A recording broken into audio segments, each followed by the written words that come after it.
Do you ever feel like everything good happened before you were born or before you got there? I live in Austin and I've always heard about the good days when Austin was small and easy to live in and Armadillo World headquarters was open. Or in my family, being the youngest, all the cool stuff happened before I was born. Grandpa was alive and he would take us on all these cool trips. Is it just me? I don't think so. I think maybe since Eden, we've always looked back and said, it was better then. What happened? As I reach the end of the Old Testament in this podcast, I'm realizing how much of the Bible is looking back. Even the very beginnings, the early books of the Bible, parts of them were written or at least pulled together after the exile. If you've been listening to this podcast, I feel like a broken record. So much of it was people looking back to the past, the good old days. But this is it. We're about to get to the Gospels, and it just feels like everything is pregnant with anticipation. So I want to talk about the last of the minor prophets, the last 6, or really specifically 1, and how the world starts preparing for the good news and the change to come, which is good news for those of us living on the edge. And so let's get into the podcast.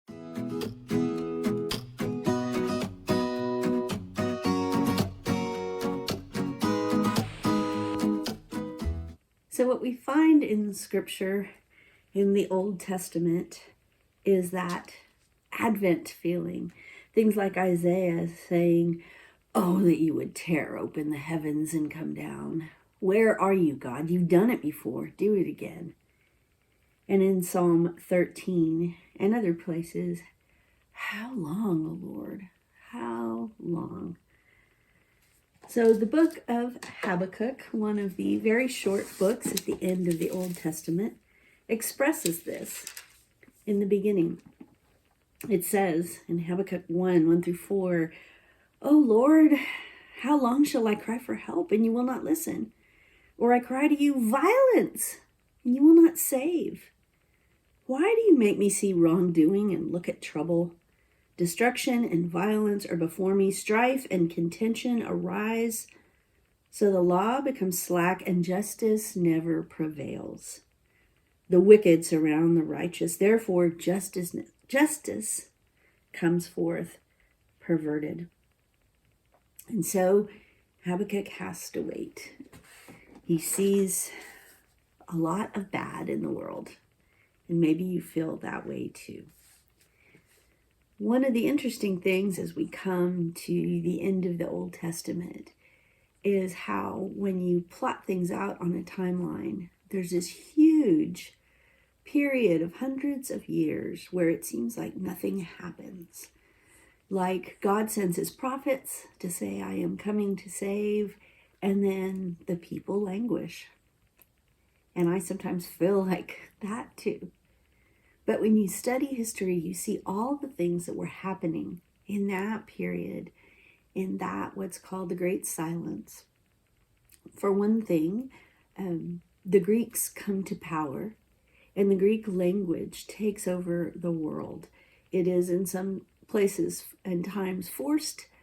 Other times people adopt the Greek language as a second language, as a way to get ahead and to succeed in the world of commerce. And so pretty soon, everybody in that Mediterranean world speaks Greek. And with the common language, there's communication possible. And so when Jesus comes and the Gospels are written, Paul can travel around the world and be received because everybody speaks the same language. They can communicate with each other, at least on some level. Another thing that happens in that time is then the Romans come to power. And the Romans are a great world power, and they impose law and order and build roads. And so people can travel. And so Christ comes, the gospel takes root, and the disciples can travel around. The apostles can travel the known world to spread the good news because it's possible in a way that it wasn't before.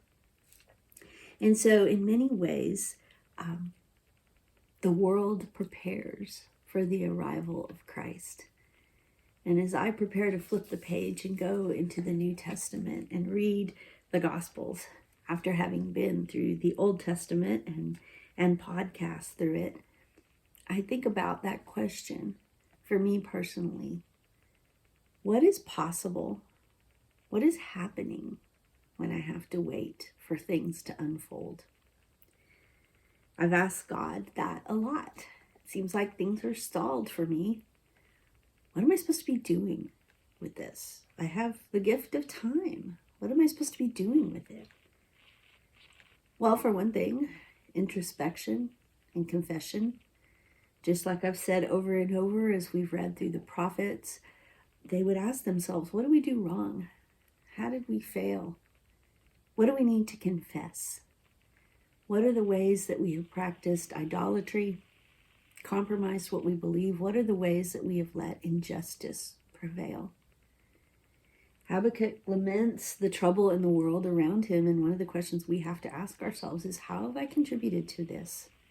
How have I contributed to the injustice of the world? So that's one thing.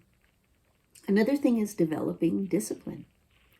How can I be disciplined in my faith? How can I practice prayer? How can I practice studying the scriptures? How can I practice confession? How can I build a network of people who will help me and walk with me?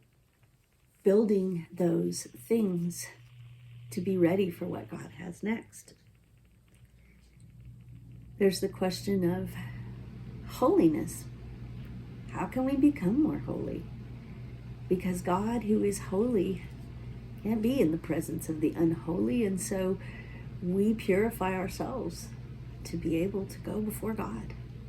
And God makes that possible. So how do we work on that? How do we try to become more holy? As I think about our world, our country, my family, my life, as I pray about it, the phrase that just keeps coming back again and again is tectonic plates. That just as the world's geography is made of plates that move around, that God can move mountains, God can move continents, and God will. And what am I doing to wait and watch and be ready for those shifts when God moves the world? So yesterday I was talking to Danielle. We're part of a group that meets every week, or at least we try to practice what Wesley taught. He called it a band, a group of people that shares their heart, that asks each other, how is it with your soul? And just generally checks in with each other. And it's been such a lifeline to me.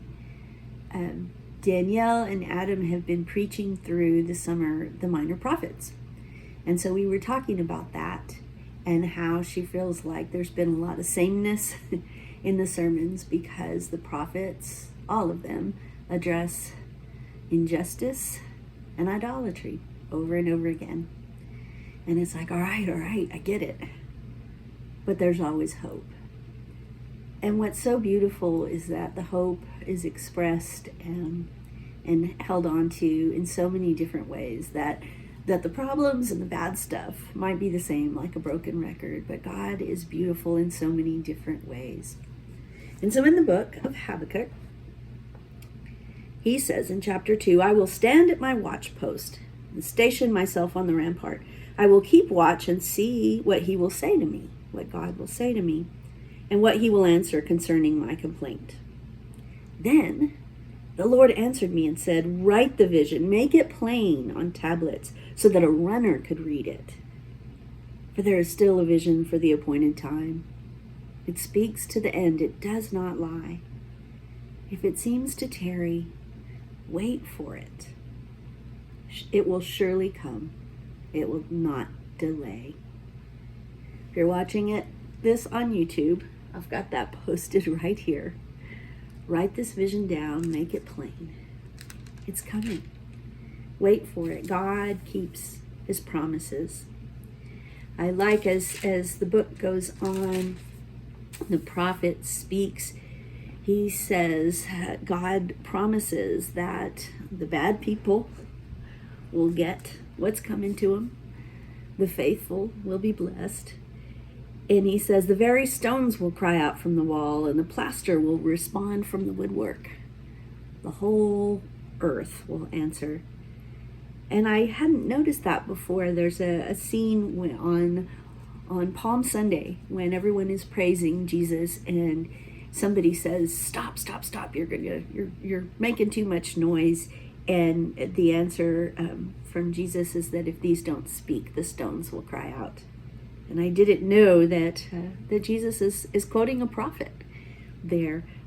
I love the way the discipline of staying in the Old Testament has shown me these layers, which is pretty cool. But here's the other part of Habakkuk that's posted on my wall that I see every day and I love. Chapter 3, verse 17. Though the fig tree does not blossom, and no fruit is on the vines, though the produce of the olive fails, and the fields yield no food, though the flock is cut off from the fold, and there is no herd in the stalls, yet I will rejoice in the Lord. I will exult in the God of my salvation. Habakkuk hears from God, gets the answer he's looking for, has God acknowledge him in his plea, renew the promise, remind him of the promise again. And the prophet responds and says, even if I don't see it, I will praise. And that's a good remedy for feelings of frustration with the world, for feelings of hopelessness, to praise, to hold on to hope, to read and reread the promises and put them right before you. Write them so big that somebody running by can see them. So I'm working on that, realizing that as I bounce around, not doing a lot of worshiping. So I'm seeking it out, seeking ways and places to worship and praying about calling people together for sort of some dinner church experiences at my house to be able to, or somewhere, to be able to praise and worship in community in a way that makes my soul sing. So this coming Sunday, I'll be preaching in Mason again. It went pretty well last time. We'll see. It's rough staying in the cabin, but just asking God if I'm supposed to be there and how much. But for now, they need preachers rolling in. So it was pretty cool getting to write a sermon this week and get ready for it. So I'm looking forward to that. I'll let you know how it goes as I continue living on the edge of art.